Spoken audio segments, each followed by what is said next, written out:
Welcome back. This is Mr. Hassan's Maths channel.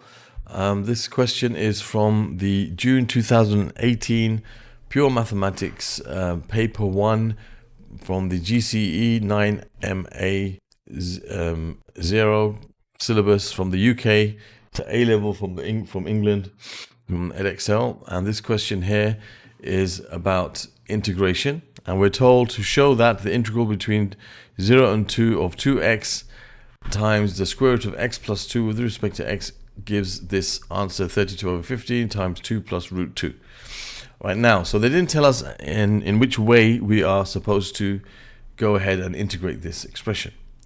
However, we should realize that we are not able to use, for example, integration by reversing the chain rule, because if we consider, for example, x plus 2 to the power of a half being like something to the power of a half being the main function, inside the function is x plus 2, outside the function is 2x. Now, this 2x is not the differential of what's inside the function, so it's not of the form f dash of x multiplied by g of f of x. So it's not like there's a function inside another function and what's multiplying it is the differential what's inside it. It's not of this form.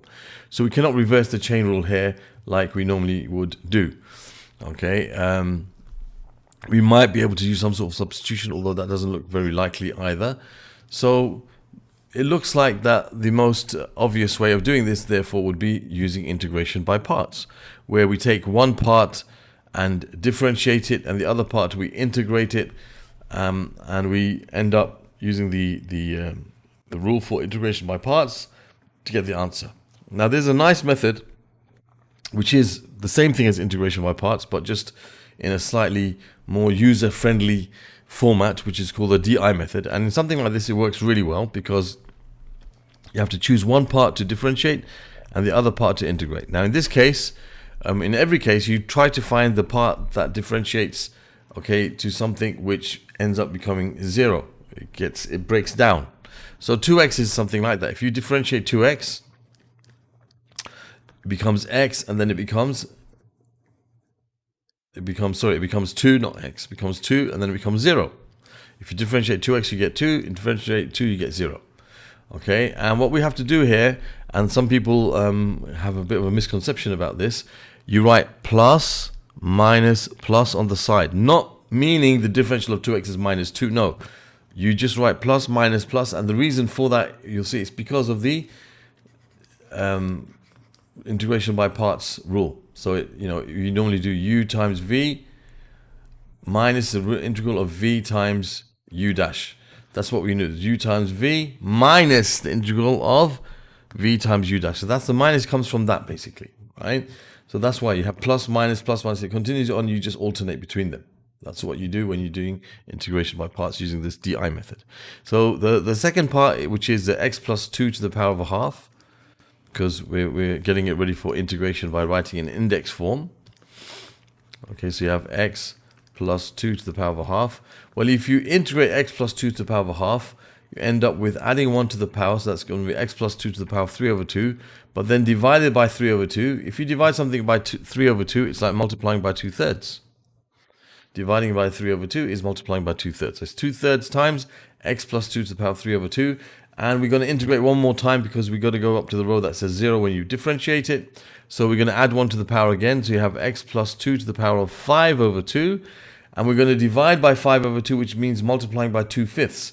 So if you multiply this by 2/5, you're going to get 4 over 15. So that's the integral of this. All right. So now, especially because it comes to 0, the answer is going to be very clear. It's just going to be this times this. You can diagonally get down. This times this. Plus that times that. That will give you your answer. So you have 2x times 2 over 3 times x plus 2 to the power of 3 over 2. So 2x times 2 over 3 is 4x over 3. So you've got 4x over 3.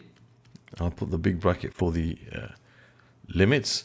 4x over 3 times x plus 2 to the power of 3 over 2. And then minus, the minus comes from not because this is negative. No, we have to subtract the next section, just like when we do minus v times u dash, it's the same thing, but now this is like it's already integrated. So minus 2 times 4 over 15, which is 8 over 15, times x plus 2 to the power 5 over 2. And we have our limits of 0 and 2. So that's a nice, easy way of doing the integration using this DI method, right? Rather than writing u and v. That it's kind of the same thing. It's just much like more user-friendly, I find. Okay, especially when this differentiates to 0, it's really easy. You don't have to keep writing the integrals here and stuff like that. So it's really easy. So now that's integrated, but now I want to show that it becomes this. Now I could do it by substituting the values in straight away. That's possible. Okay, and that might actually work out to be quite easy here in this particular case. Or I could try to factorize this into a simpler expression and then put the values in. And I think I'm going to do that because in many cases you are asked to express your answer algebraically as one term. So I want to do that so that people understand how to end up with that as one term. Although in this case it probably might be easier to just substitute the values in and end up with something like this when you've got everything in numerical form. Okay, but I'm going to show you how to do it algebraically first so that you can appreciate how to do it in case you are asked to answer the question algebraically and they'll say in the form of something where it's just one term. So how do we express this as one term? Well, what we can do first is we can make the denominators the same. So I'm going to make this over 15. So I'm going to multiply this by 5 and multiply this by 5. So I end up with 20x over 15 times x plus 2 to the power of 3 over 2. This is already over 15, so that's fine. 8 over 15 times x plus 2 to the power of 5 over 2. And you have your limits of 2 and 0. And then the next step is for us to take out the common factors in these two terms. Now, you have the common factor of 4 in the numerator here, and also x plus 2 to the power of 3 over 2, because you got the same bracket but to different powers, so you take the one with the lower power as the highest common factor. So from the numbers you've got 20 and 8, that's 4.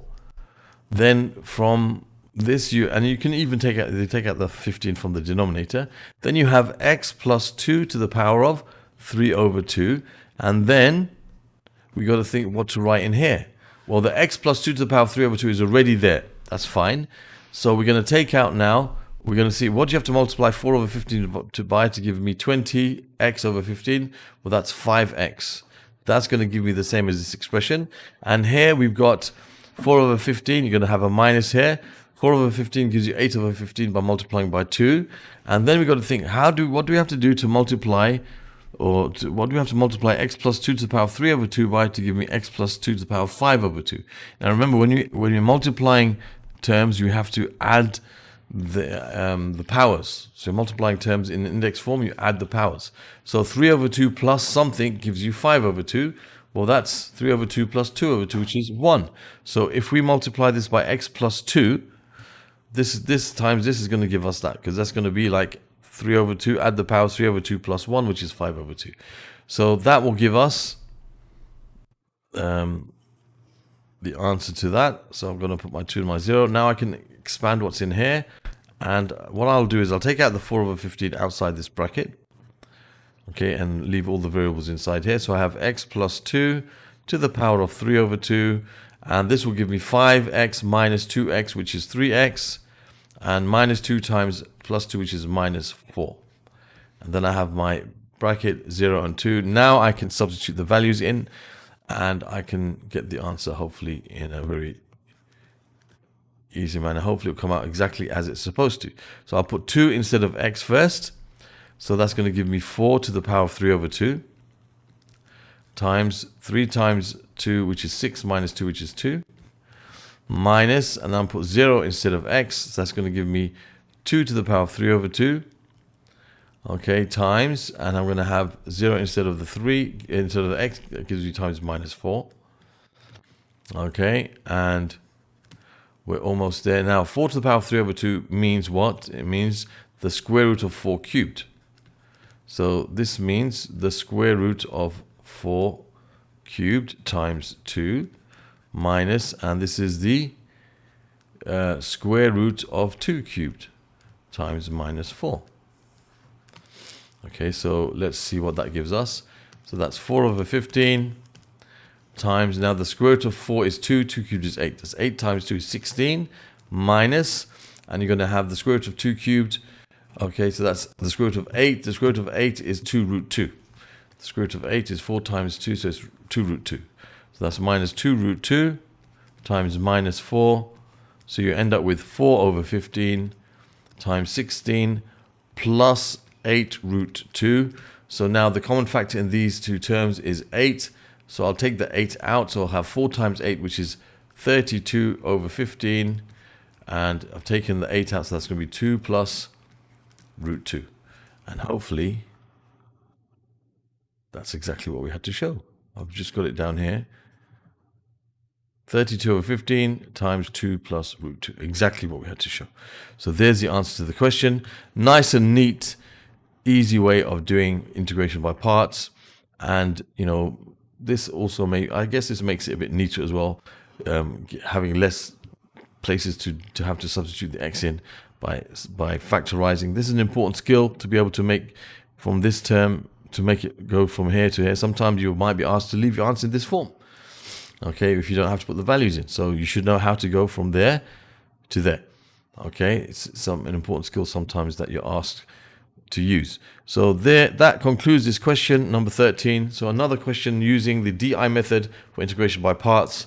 As I said, this is the time where it's really something where it's very clearly has an advantage when the differential part just goes down straight to 0. Okay, when it doesn't go to 0, then you've got to kind of think a bit, and it becomes basically the same as the the integration by parts formula. You basically have to revert back to that when it doesn't go to 0. But if you have a case like this where one of them goes to 0, it's really easy. You just do the lines until it goes to 0 and then diagonally across. But remember, this minus here, it's just that you start with plus, minus, so it's like it doesn't mean that the differential of 2x is minus 2. That's not what I mean. What I mean is you have to do this times this and minus this times that. Okay, whatever comes here, you've got to subtract that times that from what you've done from here. So this times this minus this times that. Okay, so the minus doesn't come from the differential as some people might have misunderstood from maybe my earlier video. So yeah, so that concludes the question. Other questions from this particular paper will be found in the playlist that will appear in this region over here. You can click on that link. Other questions from the topic of integration by parts, you can find in the playlist. The link will appear in this region over here.